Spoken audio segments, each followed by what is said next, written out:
Sir ఇప్పుడు ఆ భాష, ఎవడు, సైకో గాడు ఇవన్నీ మాట్లాడిన తర్వాత ఉపసభాపతి గారు సభాపతి స్థానంలో ఉన్న రఘురామకృష్ణరాజు గారు వెరీ నైస్ అన్నారు ఆయన.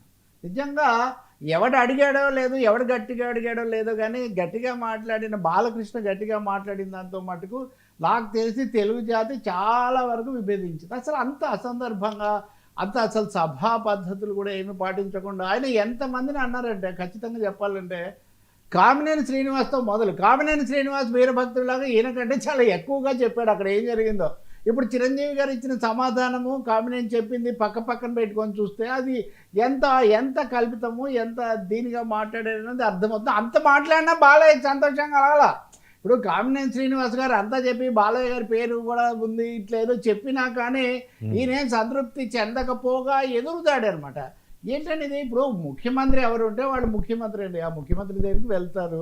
ఆయన ఇంకోటి ఇప్పుడు ఆయన సైకోగాడు అనేసరికి వైసీపీ వాళ్ళందరూ వచ్చి సర్టిఫికేట్ ఇదిగో మీకు ఈ సర్టిఫికేట్ నేను ఉన్నాను అప్పుడు చర్చ ఆ ఘటన జరిగినప్పుడు అప్పుడు కూడా మేము టీవీలో చర్చించాము.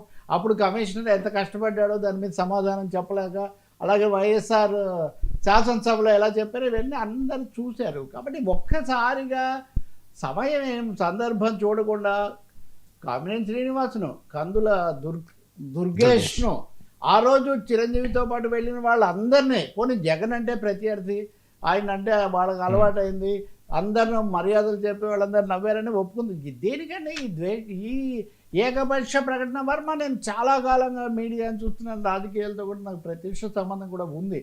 నాది 9వ స్థానంలో వేశారని బహిరంగంగా ఫిర్యాదు చేసి దాన్ని ఒక వివాదం చేసిన వాళ్ళు ఎవరు లేరు. వేసినోడు ఎవడని కూడా పైగా ఎవడని మంత్రి అక్కడ ఉంటే అంటే అంత కేర్లెస్. ఆ కూటమి ప్రభుత్వం అంటే అక్కడ ఉన్నటువంటి వాళ్ళు కానీ పరిశ్రమకు మెగాస్టార్గానో లేకపోతే ఒక పెద్దన్నగా వద్దంటుంటే కూడా పెద్దగా సమ్మె చేస్తే కూడా ఎవరి దగ్గరికి వెళ్ళారు, వాళ్ళందరూ చిరంజీవి దగ్గరికే వెళ్ళారు కదా. ఒకసారి ఈయనతో కూడా ఆయన మాట్లాడారు.